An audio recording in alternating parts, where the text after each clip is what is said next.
Do that for you, man.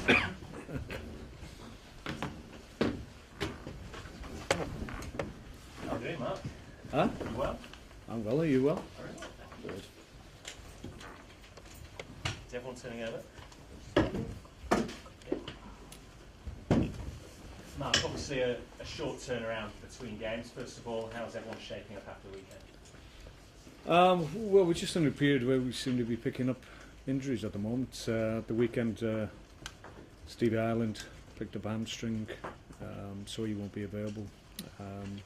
Mark Wilson as well has been carrying a little bit of a groin strain, but we've had it scanned and he's got a little bit of a tear in there, so he's not available. We're hopeful that he'll be okay for the weekend. The rest, Ryan Shawcross, progressing well, but won't be available tomorrow night.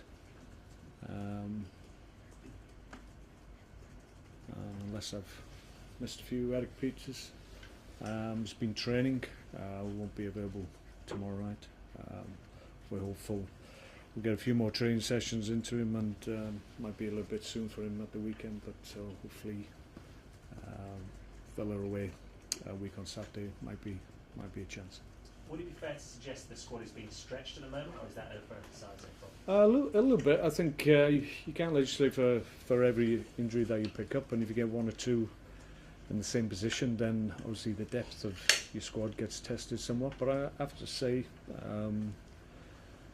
the quality of the squad has been tested, but I think they've stepped up, and I think lads have come in and acquitted themselves really well. Case in point, Stephen Ireland, unfortunately not available, but came in when we lost Bojan, and I've still got good players to come in as well, players that may be disappointed that they haven't had as much game time of late, but obviously when you get injuries, then opportunity and a door opens for somebody else, so it's up to them to take those opportunities.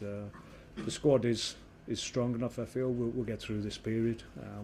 We'll get players back. Like I said, Ryan Shawcross and Eric Peters, case in point. Marko Arnautovic, who I didn't mention, there's a chance he might be okay for Wednesday, if not certainly at the weekends. So although we've lost a couple, hopefully we'll get a couple back by the weekend. Well, clearly it's taking no toll on the spirits of the team, as we saw at Newcastle, playing for 90 minutes and just beyond. Yeah, we're playing really well at the moment, and I'm really pleased with what we're producing. I think it's a good run we're on. Obviously, getting positive results on the back of good performances as well. That helps confidence. That goes without saying. And albeit we've lost key personnel, you have to say a lot of our players in recent times have had a real impact for us. Are unavailable, but as I said, the group itself is strong enough to cope with that, I feel. And we're looking forward to the game against City tomorrow night. You want to be going into a game against one of the top teams in the division with good confidence, and that's where we are at the moment. So we're looking forward to it. It's always dangerous to say maybe it's a good time to meet them, because they may be having a few problems with their home form maybe when teams come and get plenty of people behind the ball, but you still have to respect the ability in their ranks and the resources they've got, and it'll be a test for us, we know that, but we're looking forward to it. That was going to be my next question. Do you feel that they've missed the likes of Yaya Toure and so on that have been away in the African formations? Well, irrespective of how good you are or the strength of your squad, you do miss your key players, and we found that to a certain extent, but we've been able to manage it, and obviously with the strength of playing staff that City have got, they have the ability to manage that as well. So I'm sure they would prefer to have their full complement available. That's not the case as we find ourselves in similar circumstances, but I think it's about making best use of the players you have available, and we've been able to do that. City obviously will feel they have certainly the capacity to do that as well. I always feel if you're a top player at a top club, then when you do have a negative result, or a result that's perceived to be a little bit negative, which obviously the result of the weekend maybe is in in that group of results that they've had, then inevitably you get a reaction, and we've got to be mindful of that and be ready for that, because usually top players and top clubs bounce back very, very quickly, so we've got to be ready. What are your reflections on that first meeting you had with them back in August, and can that have any bearing on this game? Well, we played very well on the day. We had a game plan, we stuck to it. We had good threats going the other way as well from one of our counter-attacks. Obviously, Mam Jeff scored a great individual goal. And on the day, in fairness to City and everybody connected with City, they're very gracious after the defeat. I think they acknowledged on the day we were the better side. That sometimes doesn't happen when you go to the top clubs and take points off them. So we were pleased that was recognised, but we'll have to match those levels again. So it won't be easy.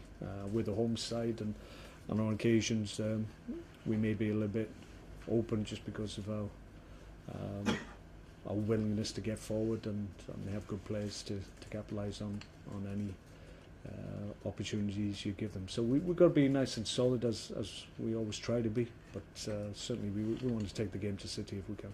On the day you played a counter-attacking game very well. Can you employ similar tactics when you're at home? Yeah, to a certain extent. I don't think that will be all of what we'll try and achieve. I think away from home sometimes you're dictated by your opposition as well. As much as you want to go on the front foot, then sometimes if you're up against a very good team, which City undoubtedly are, then it's sometimes difficult to have that foothold to be able to sprint going the other way. Thankfully, at the Etihad we were able to do that. So I'll be looking for my team to be really positive. There's no reason why we shouldn't be. We're playing well at the moment, and still got real good threats that will cause City problems. We just got to make sure that we don't allow them opportunities going the other way, because with the quality that they have, inevitably or invariably they take chances that they create. So we've got to try and keep that to a minimum, the amount of chances they create. It's not easy in a whole 90 minutes of a Premier League game. It's nigh on impossible to stop any opposition not having at least one good opportunity. So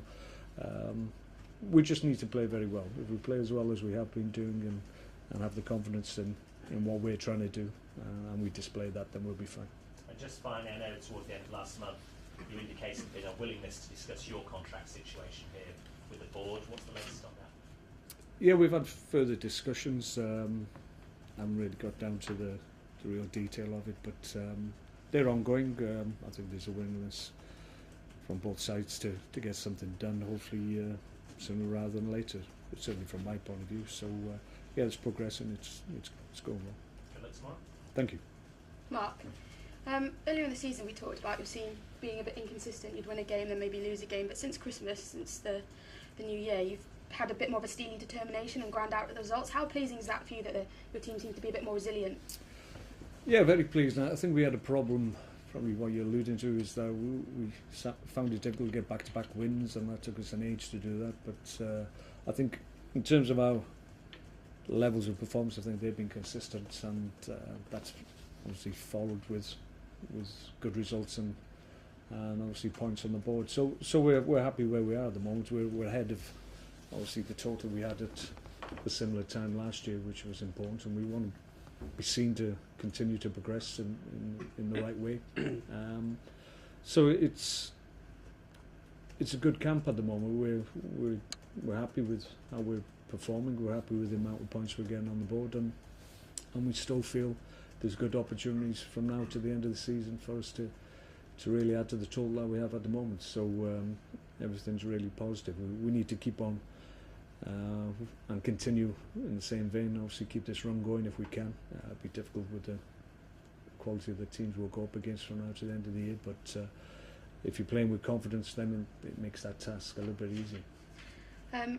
Just a word on Peter Crouch. Obviously he got that equalising goal and signed his contract a couple of weeks ago. How pleasing for the fans and for you is it that he's been in such fantastic form this season?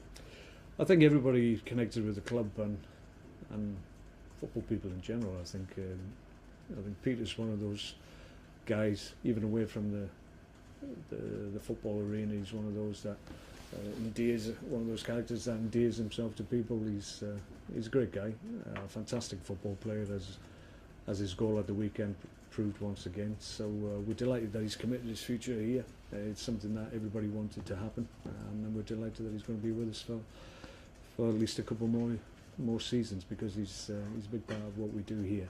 He's probably a little bit frustrated that he hasn't started the last few games, but we know he'll always have an impact for us, and he proved the point at the weekend when he came off the bench to great effect, along with Jeff Cameron as well. So yeah, we were delighted that he's going to be with us, because it was really important that we got that one sealed, along with Glenn Whelan as well, who's had a big influence since I've come here as well. You've obviously brought players in over the last 12 months, but it's been players like Johnny Walters, Whelan, as you said, Kraut, some of those players that have been the backbone of your team this season. Is that something you planned at the beginning of the season? Did you expect them to play such an important part? Yeah. I think if you remember when I first came to the club, I said I had a really good, strong group here, so there was no reason to try or even think about breaking that group of players up. Obviously, some have left who were part of that group, but it's important that the ones that were consistently available, consistently producing for me, it was important that we kept that group together, and we've been able to do it for the most part, and I'm delighted because that's been the strength of the team, and we've been able to, as a consequence of having a good group, big strong senior group, then I've been able to maybe bring a little bit more creativity into the side, different type of players than maybe have been seen here before. But I've been able to do that because I've had that real strong core to the team. This month could be a really important month. You play Aston Villa, you play Hull, you've got Blackburn in the Cup. Do you think this could be a really good month to consolidate your league position and get the points that you need to maybe finish as high as you can?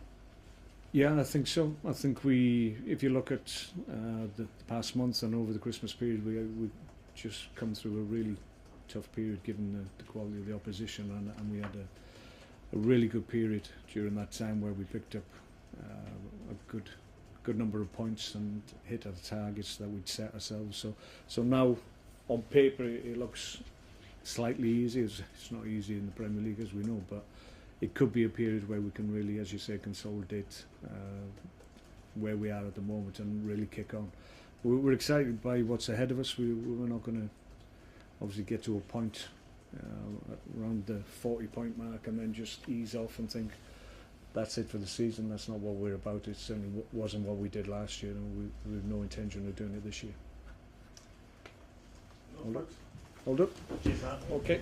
See you guys. Yeah.